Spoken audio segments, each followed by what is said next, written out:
let's talk about New York's free college. This is great. New York State is the first state to offer a free 4-year college program. Andrew Cuomo, it's called the Excelsior Scholarship Program. It was included in the budget on Sunday night.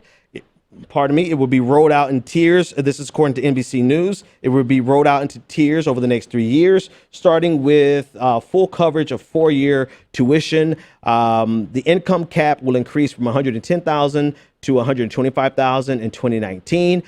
So it is means tested. But this is actually, surprisingly a great thing, right? This is something that we want across the country. But New York is a good place to start. There's no age limit for the program, according to NBC News. Once students receive the Excelsior Scholarship, they must be enrolled full-time with an average of at least 30 credit hours per year and continue to meet the minimum GPA requirement of the program. I mean, that's full-time. That's not like 30 credit hours a year. That's a lot of classes, but I mean, it's a great opportunity. Also, the state is also investing $8 million in electronic books in order to lower costs for students.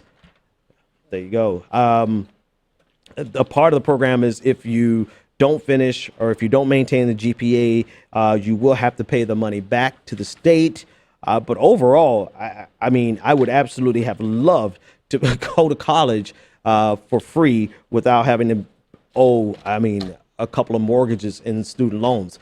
So this is a great opportunity. Let's see what happens in New York. Let's see how it pans out in New York, because as we all are clearly and keenly aware, your high school diploma is not sufficient. A bachelor's degree is about the equivalent of a high school diploma many years ago. And so it's very, to say that it's important to get your bachelor's degree is an understatement, but the problem has been financial constraints and the need for the working class and working people in general to work to go to college. And so at least in this case, while you still may have to work to take care of all of your other responsibilities, you won't have to take those dollars and use them to pay for college, nor will you have to get into an obscene amount of debt in order to get a degree that is not only beneficial to you, but it's beneficial to the community. Let's be clear. The government investing in college is not a handout to the individuals. This is an investment in human capital, which turns around and brings innumerable amounts of opportunities for the state, for the government to benefit. This is not welfare. This is not a social safety net program. This is the government finally realizing that just like we invested in public school, to greater or lesser extent, depending on the value of your homes in your neighborhood, we have to invest in college education at this point.